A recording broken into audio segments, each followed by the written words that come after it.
Hey people, Erin Zenwarrior here. So I've been having a lot of conversations, as I often do, about what it is to get well. And what is the difference between people who get truly well and never return back to their dis-ease, people who never get out of their dis-ease, and people who get well but kind of pendulum back and forth a bit. The reality around epigenetics is that what you think becomes your reality. And when it comes to genetically developed disease, there is a tiny, eeny, weeny, minuscule percentage of diseases where if you have the genetic, you will get the disease. It's very, very small. And then what I would say about the other diseases that you can get where you have supposed genetic predispositions, and I say supposed because I would put it out there that some of them are correlative, not causative, as opposed to some of them that we assume are causative. And often that is not clearly explained by your doctor when you're being diagnosed as at risk, or when you're being diagnosed with something and then they attach a genetic to it. So that's something to be wary of, is how to ask that question. It's like playing with ChatGPT. Let me just refine that down. Are you actually saying this or this? But when it comes to those kind of diseases, I would call this dirty genetics, essentially. And what you're doing is you're tripwiring the predispositions within your system that are inviting you to question yourself, question the way you're living, and essentially inviting you to a more aligned life when they get tripwired. Diabetes is a really good example because it's nice and simple for us. You get some version of type 2 diabetes, which is essentially tripwired by eating badly. And the question comes, well, why do you eat badly? Plenty of people don't eat badly.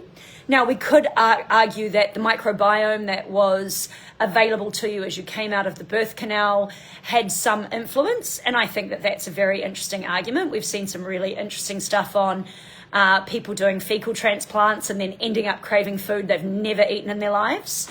So I do think that that can have some influence, but when you're an adult, you are able to do a lot of rewiring. And if you really want to do the rewiring, it can be done. So let's say that eating badly as a diabetic is a choice. Or rather, eating badly that results in diabetes is a choice. And yes, there's certain body types that are more likely to tripwire insulin and ghrelin and all that sort of stuff. That's true. That's totally true. But you can still choose differently. Why would you make that choice? Self-medicating. This goes back to the addiction discussion I was having yesterday. Self-medication. You're trying to feel better in some way. And I don't vilify anyone for that. But if you then tripwire diabetes in your system is going, hey, it's time to have a look at this. Hey, it's time to shift how you feel about yourself. Hey, it's time to shift how you feel about yourself within this world and how you're functioning. And it's time to get healthy. The problem is you start showing signs of diabetic issue. You go to the doctor and the doctor gives you metformin, they give you insulin, they give you, depending on what your problem is. Now, keeping in mind insulin dependent is technically type 1, but diabetes is actually a bit more complicated than that. And they may give you insulin for a type 2 as well, or you may not even get insulin for a type 1. But what I'm saying is they give you a drug for it. That drug might save your life, so I don't want to go against that entirely. But what I want you to ask the question of is, did you do any research yourself? Did you consider changing your diet? Often when you go to medical practitioners, they don't always look at your diet. They may look at you and go, oh, you're thin, but you're pre-diabetic or you've got diabetes. And they may not even look at your food. In some cases, you get a good doctor, they do look at your food and they start managing what you're eating. But managing what you're eating is not enough. The question is, where is the stress coming from? Where is the epigenetic behavior? What is the psychology behind why you got here in the first place?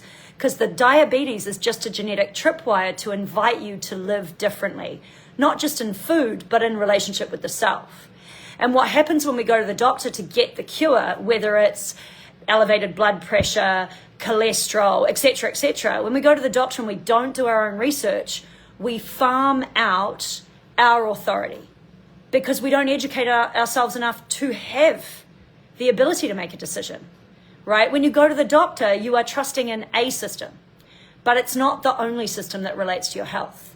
And what we've done here in the world is we've farmed out our health authority to that which is popularly read, to that which is popularly available, to that which is commonly held in society's opinion. For years, that was the food pyramid. And what we've found out now is that the food pyramid was actually a part of like the big food companies wanting to promote grains, and they knew it would cause obesity. They knew it would cause massive health issues, and they still put it out there, and we promoted it for years and years. Some people are still using it to this day, and the pyramid basically should be stood on its head, right? You should be eating lots of greens and more meats. You know, like the whole thing should be flipped around to some extent, and all those grains should largely be falling by the wayside. Largely, not entirely, right? And then it depends what it is. So when I was talking to my acupuncturist the other day, and we integrate in on different people's health, and we get some very extreme cases, we were talking about his master who he had learnt from. And it's something I've been considering a lot myself these days, because I used to do it more, and since I moved to Auckland, I don't do it as much. And the thing that, I think I need to turn my oven off, and the thing that he said was, my master always used to ask this question. He always used to get in front of the person and go, do you want to get well? You know, do you want to be better? And what he's asking in that moment is, will you take radical self-responsibility for what happens next? Because if you will, I can work with you. And if you won't, nobody can work with you. Not even a doctor can really work with you, right? And so, because I mean, think about all the people that don't actually take their medications even, you know, it's like, do you want to be well? Well, and at that point, you know, this is going to be an exhausting process. As a practitioner that has worked with many, many people who have been incredibly chronic diseased and has had the joy of seeing a lot of them go into remission and some of them never come back from it. Walking into the doctor after a year of not taking medication and the doctor going, oh, your meds are working, and them going, oh, I have a confession, you know, because it's not that fucking hard. The hard part is radical self-responsibility.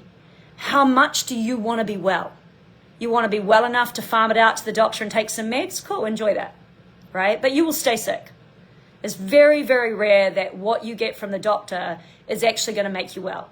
It can patch you. It can keep you alive for longer. Some of those things are true. It can create other problems. Also often true. Your kidneys have to filter everything you take in.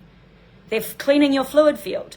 You put man-made stuff in there, and I include methylene blue in here, which is a biohack people like to use. It is going to affect your kidneys. Tried and tested, by the way. I know that that's true. And yet they're not really saying that unless you've got severe kidney disease with regards to methylene blue, but it hits them anyway, right? Because they still have to filter it. So should you be taking methylene blue every day? No, my biohacking friends, stop staining yourself blue and stop desperately grabbing to stay young forever.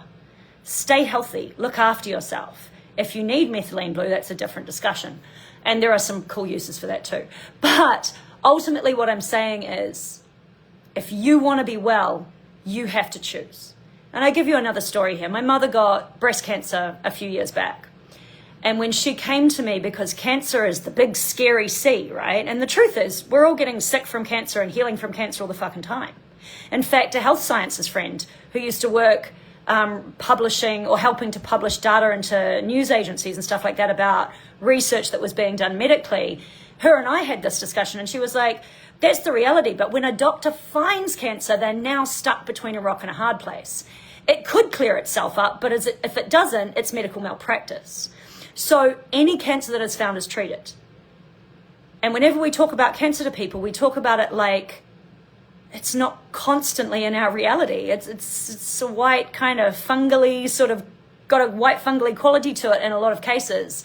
And ones that are related to dampness definitely have a fungal quality to them. Look into some of the alternative theories about cancer. You'll see some interesting stuff. Anyway, she was afraid.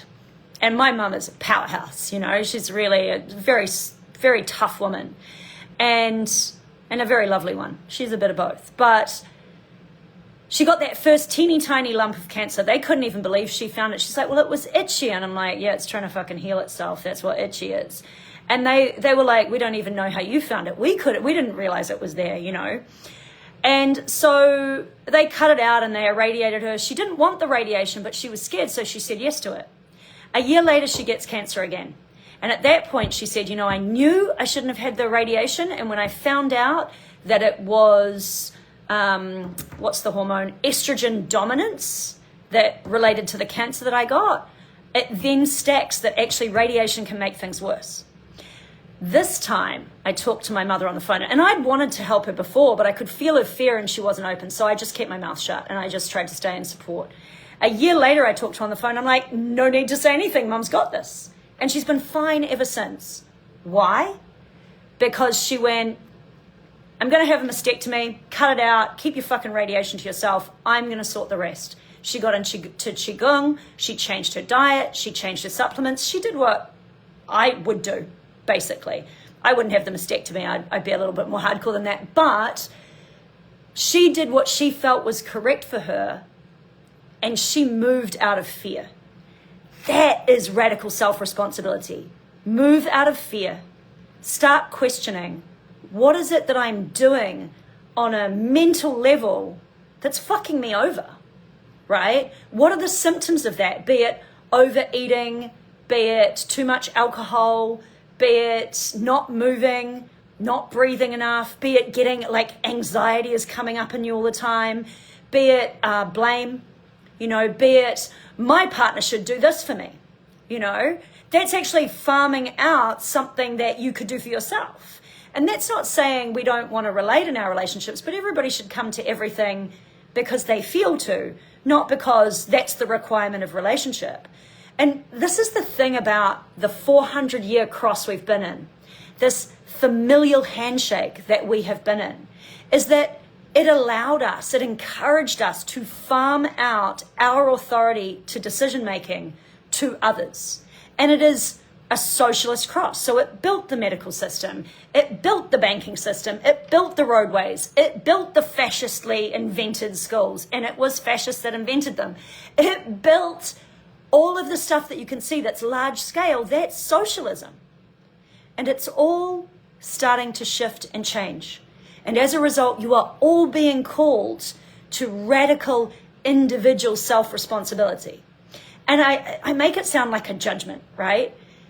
And I think that's actually because the way we've been schooled against hearing this. It's not actually because I'm judging at all. It's because this is how you're going to get enlightened. It's because this is how you're going to have a good time. It's because this is going to be how you live a long, healthy, empowered life, and shit gets better.